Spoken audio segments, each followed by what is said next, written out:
ఉత్తిష్ట ఉత్తిష్ట గోవింద ఉత్తిష్ట గరుడధ్వజ ఉత్తిష్ట కమలాకాంత త్రైలోక్యం మంగళం కురు. ఇక్కడ భగవంతుడికి 3 నామాలతో పిలుస్తున్నారు. ఉత్తిష్ట అంటే లే, ఎవరిని? ఓ గోవింద, ఓ గరుడ ధ్వజ, ఓ కమలాకాంత, దయచేసి లే స్వామి, నిద్ర నుంచి మేలకో. తర్వాత అంటున్నారు త్రైలోక్యం మంగళం కురు.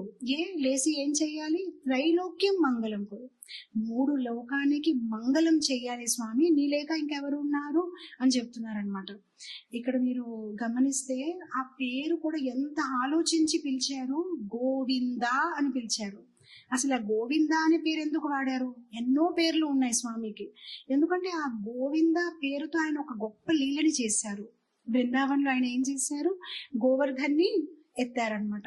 ఆయన చిటికిని వేలలో 7 రోజుల పాటు, 7 రాత్రి 7 పగలు ఆయన ఏం చేశారు? గోవర్ధన్ని ఎత్తారు. ఆయన గోవర్ధన్ని ఎత్తి ఏం చేశారు? ఆ వ్రజవాసులందరినీ కాపాడుకున్నారనమాట. మొత్తం మీద ఇంద్రుడికి అర్థమైపోయింది నేను తప్పు చేశాను, ఆయనది మొత్తం మీద వర్షాలు ఆపేశాడు. తర్వాత గోవర్ధన్ కొండని కిందకి పెట్టేశారు. అప్పుడు ఇంద్రుడు అక్కడికి వచ్చాడనమాట.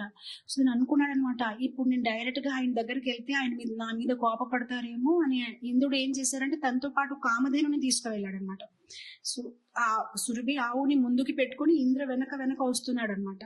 సో అప్పుడు కృష్ణుడిని అక్కడే కూర్చోబెట్టి ఆ కామధేను ఆవు ఏం చేసిందంటే తన పాలతోని స్వామికి అభిషేకం చేసింది అనమాట.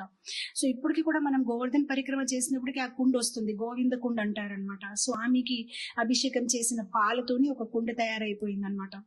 సో అప్పుడు ఆయనకు ఒక పేరు వచ్చింది గోవింద. గోవింద అంటే ఎవరైతే ఆవుల్ని, గోప బాలుకుల్ని, గోపికాల్ని, గోవుల్ని రక్షించారో రక్షత్వానికి మారపేరు అనమాట గోవింద అని. సో కావాలని ఆ పేరుతో పిలుస్తున్నారు. ఓ గోవింద, నిద్ర నుంచి లే స్వామి, నువ్వు రక్షించాలి కదా. ఆ రోజు ఎలా బృందావనంలో ఉన్న వాసులందరినీ రక్షించావో ఈ రోజు ఇక్కడ భక్తులందరినీ నువ్వు రక్షించాలి అన్నమాట. తర్వాత అంటారు గరుడ ధ్వజ. గరుడ ధ్వజ అని పేరు ఎందుకు చెప్పారంటే భగవంతుడు ఎప్పుడు ఎవరికైనా కాపాడాలని అనుకుంటే ఎలా వస్తారు? ఆయన ఒక వాహనం ఎవరు? గరుడమంతులు. సో గరుడమంతుల మీదే కదా వస్తారు. మీరు దేనికి వస్తారు? భక్తుల్ని కాపాడడానికి, దుష్టుల్ని శిక్షించడానికి, ధర్మాన్ని స్థాపించడానికి మీరు ఎవరిని వాడతారు? ఎప్పుడు గరుడుతోనే వస్తారు కదా అని మళ్ళీ గుర్తు చేస్తున్నారు. మీరు నిద్ర నుంచి లేస్తే కదా ఎంత కార్యాలు చేయగలుగుతారు, భక్తుల్ని కాపాడగలుగుతారు స్వామి, అందుకోసం మీరు మేలుకోవాలి అని. తర్వాత అంటారు కమలాకాంత. కమలాకాంత అంటే ప్రియుడు. ఎవరికి? లక్ష్మీదేవికి. కమలాకాంత, ఓ లక్ష్మీదేవి తాలూకా భర్త, ఓ మహాలక్ష్మి తాలూకా భర్త, దయచేసి మీరు మేలుకోవాలి. మేలుకొని ఏం చేయాలి? త్రైలోక్యం మంగళం గురు. ఇక్కడ చాలా మంచిగా ఫస్ట్ భక్తుల్ని రక్షించారు అని పేరేస్తున్నారు. తర్వాత ఆ బృందావన వాసులే కాదు మీరు అందరినీ రక్షిస్తారని గరుడ ధ్వజ అన్నారు. అండ్ తర్వాత మరి లక్ష్మీదేవితో ఉన్న మీ ఒక ఇంటిమేట్ రిలేషన్ గురించి మాట్లాడుతున్నారు. ఈ ప్రపంచంలో అందరూ లక్ష్మీదేవి తాలూకా చూపులు వాళ్ళ మీద పడాలి అని ఎదురు చూస్తూ ఉంటారు. కానీ లక్ష్మీదేవి ఏం ఎదురు చూస్తూ ఉంటారు?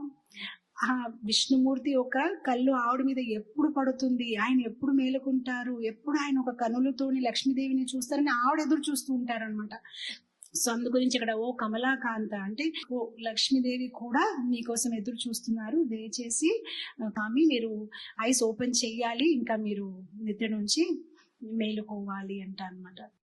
జీవన్ కృష్ణార్పణం, మృత్యు కృష్ణార్పణం, కృష్ణార్పణం, కృష్ణార్పణం, కృష్ణార్పణం, కృష్ణా